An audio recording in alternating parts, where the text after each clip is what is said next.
പരദൂഷണം കാരണം ഇനി ഇവിടെ അനുവദിച്ച് തരില്ല എന്നും പറഞ്ഞ് വന്നിരിക്കുകയാണ് ലാലേട്ടൻ. പുതിയ പ്രൊമോ വന്നിട്ടുണ്ട്, കൗണ്ട് ഡൗൺ പ്രൊമോ. നമ്മൾ പ്രതീക്ഷിച്ചിരുന്ന സാധനം തന്നെയാണ്.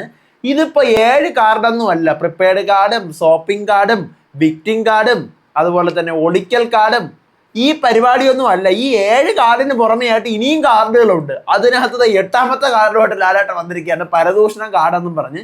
ഇനി 9ഉം 10ഉം 11 മിക്കവാറും ഒരു 70 കാർഡോളം കാണും. കാരണം എന്ത് ചെയ്തു കഴിഞ്ഞാലും ഈ കാർഡല്ലേ, ഇത് ആ കാർഡല്ലേ എന്നും ചോദിച്ചോണ്ട് എന്തായാലും പറയും. കാരണം ഇന്നത്തെ കൗണ്ട് ഡൗൺ പ്രൊമോ കണ്ടപ്പോഴാണ് എനിക്ക് മനസ്സിലായത് 7 കാര്യങ്ങൾ മാത്രമല്ല. ഇനിയിപ്പം ചിലപ്പോൾ നാളെ ഇനിയിപ്പോൾ പ്രണയത്തിന്റെ എന്തെങ്കിലും സംഭവം എടുത്തിട്ട് ഇതും ലവ് കാർഡും ഇവിടെ നടക്കൂല എന്ന് പറയാനുള്ള ഒരു സാധ്യതയാണ് കാണുന്നത്. കൗണ്ട് ഡൗൺ പ്രൊമോ വന്നിട്ടുണ്ട്. എങ്ങനെയുണ്ട് കൗണ്ട് ഡൗൺ പ്രൊമോ? രാവിലെയാണ് വന്നിരിക്കുന്നത് സംഭവം. പറയാം. Welcome back to Ansif Moonlight Media. I am Ansif. Video ആദ്യം കാണുന്നവർ ചാനൽ സബ്സ്ക്രൈബ് ചെയ്യണം, ലൈക്ക് ചെയ്യണം, ഷെയർ ചെയ്യണം. നിങ്ങളുടെ അഭിപ്രായങ്ങൾ മസ്റ്റാർഡ് താഴെ കമന്റ് ചെയ്യണം. ഇതുപോലത്തെ ബിഗ് ബോസിന്റെ അപ്ഡേറ്റ്സിനും റിവ്യൂസിനും ഒക്കെ ആയിട്ട് ഇപ്പം തന്നെ നമ്മുടെ FB പേജും ഇൻസ്റ്റാ പേജും മറക്കാതെ ഫോളോയും ചെയ്യണം. അപ്പോൾ നമുക്കറിയാം ഇനി 6 ദിവസം മാത്രമേ ഉള്ളൂ ബിഗ് ബോസ് തുടങ്ങാൻ.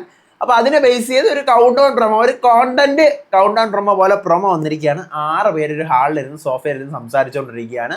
2-3 പെൺകൊച്ചുങ്ങളും 2-3 ആൺകൊച്ചുങ്ങളും കൂടി.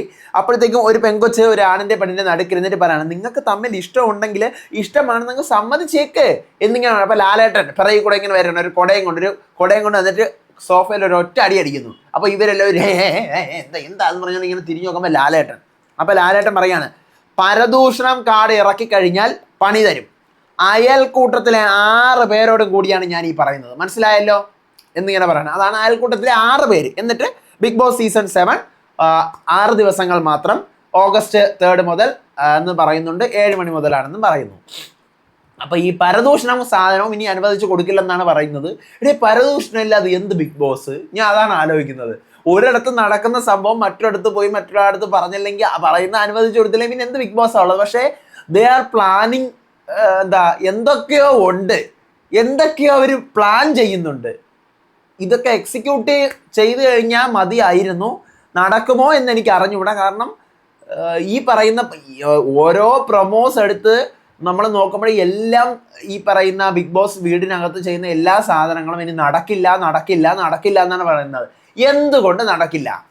അതാണ് എനിക്ക് ചോദിക്കാനുള്ളത്. ഇപ്പൊ പരദൂഷണം പറയുന്നത് നടക്കില്ല എന്ന് പറയുന്നു, സേഫ് കാർഡ് നടക്കില്ല എന്ന് പറയുന്നു, വിക്റ്റിംഗ് കാർഡ് നടക്കില്ല എന്ന് പറയുന്നു. ഇതൊക്കെ ഓക്കെ ഫൈൻ. പക്ഷെ ഇതൊക്കെ നടക്കാതിരുന്നു കഴിഞ്ഞാൽ ബിഗ് ബോസ് പിന്നെ ഇല്ല. Big Boss is a mixture of അടി, ഇടി, ബഹളം, വഴക്ക്, ഈ പറയുന്ന സേഫ്, ലവ്, പരദൂഷണം എല്ലാം ഉണ്ടല്ലോ. ഇതിപ്പോ എല്ലാത്തിനും കാർഡായിട്ട് ഇറക്കിക്കൊണ്ട് വന്നു കഴിഞ്ഞാൽ ഇതെങ്ങനെ പോസിബിൾ ആവും എന്ന് എനിക്കറിയില്ല. ഒരു പക്ഷേ സൂപ്പർ ആവും, ഒരു പക്ഷേ താഴെ വീണോടയും. നമുക്ക് നോക്കാം എന്തായാലും. പിന്നെ ഇതിന്റെ സ്പോൺസേഴ്സിന്റെ ഒരു ലിസ്റ്റ് ഇപ്പം ഇന്ന് കാണിക്കുന്നുണ്ട്. ഞാൻ എപ്പോഴാണ് ശ്രദ്ധിച്ചത്, ചിലപ്പം നേരത്തെ കാണിച്ചിട്ടുണ്ടാവും. മൈജി മെയിൻ സ്പോൺസർ അറിയാലോ. അപ്പോൾ മൈജിയുടെ സ്പോൺസർ ടാസ്ക് ഒക്കെ നമ്മൾ കണ്ട് മരിക്കാൻ കിടക്കുന്നു. ബർജറിന്റെ പെയിന്റിന്റെ ഉണ്ടല്ലോ, പെയിന്റ് അടിയിൽ നമുക്ക് മത്സരം കാണാം, സ്പോൺസേഡ് മിക്കവാറും കാണും. അടുത്ത ഉജാല മുക്കി തുണി എഴുതുന്ന ടാസ്ക് എന്തായാലും നമുക്ക് പ്രതീക്ഷിക്കാം. അടുത്ത സൺറിച്ച് സൺഫ്ലവർ, അപ്പോൾ എന്തായാലും എണ്ണയിൽ വറക്കെ പൊരിക്കുകയൊക്കെ ചെയ്ത് നമുക്ക് കാണാം സൺഫ്ലവർ ഓയിലിൽ. അടുത്ത് റീഗൽ ജുവലേഴ്സ്, അപ്പോൾ ജുവലറിയിൽ ഒരു റാംബോ വാൾക്കിന്റെ പരസ്യമൊക്കെ മിക്കവാറും കാണാനുള്ള ചാൻസ് ഉണ്ട്, ജുവലറിയൊക്കെ ഇട്ടിട്ടുണ്ട്. അടുത്ത് മൈക്ക് ലാട്രിക്കറ്റ് ടെയിലിൻ്റെത് വന്നിട്ടുണ്ട്. ഇനിയിപ്പോൾ ടെയിലിൻ്റെ സ്പോൺസർ ടാസ്ക് എന്തായിരിക്കും എന്ന് അറിയത്തില്ല. അപ്പം അതും ഉണ്ട്. അപ്പോൾ ഇത്രയൊക്കെയാണ് ഈ പറയുന്ന പോലെ പ്രൊമോയ്ക്കകത്തുള്ള സംഭവങ്ങൾ. അപ്പോൾ നമുക്ക് നോക്കാം സൂപ്പർ ആകുമാൻ എന്നാണ് ഇത് കണ്ടിട്ട് എനിക്ക് തോന്നുന്നത്. കാരണം അനങ്ങാനും പിരിയാനും സമ്മതിക്കുന്നില്ല. അനങ്ങിക്കഴിഞ്ഞാലും തിരിഞ്ഞു കഴിഞ്ഞാലും കാർഡാണെന്ന് പറഞ്ഞ് ലാലേട്ടൻ വരുമെന്നാണ് തോന്നുന്നത്. നോക്കാം നമുക്ക്. അപ്പോൾ ഇത്രയേ ഉള്ളൂ. അടുത്ത വീഡിയോ ആയിട്ട് വരാം. ബിഗ് ബോസിനെ കുറിച്ച് കുറച്ച് കാര്യങ്ങൾ പറയാനുണ്ട്, അതിൻ്റെതായിട്ട് വരാം. ഇപ്പോഴൊന്നും ഓണായി വരുന്നതേ ഉള്ളൂ അല്ലേ ബിഗ് ബോസിന്റെ വൈബ്. ഇനി 6 ദിവസം മാത്രമേ ഉള്ളൂ തുടങ്ങാൻ. അപ്പം ഒന്ന് ഓണായി സോഷ്യൽ മീഡിയ വരുന്നേ ഉള്ളൂ, വരട്ടെ. അപ്പോൾ എൻ്റെ ഇൻ്റർവ്യൂ കാണാത്തവർ പോയി കാണുക, ഞാൻ പിൻ ചെയ്ത് വെച്ചിരിക്കുക കമൻറ്റിൽ. അപ്പോൾ അടുത്ത വീഡിയോ ആയിട്ട് വരുന്നവരെ ചാനൽ സബ്സ്ക്രൈബ് ചെയ്യണം, വീഡിയോ ലൈക്ക് ചെയ്യണം, ഷെയർ ചെയ്യണം, കമൻറ്റ് ചെയ്യണം. അപ്പം ബൈ ആൻഡ് ടേക്ക് കെയർ.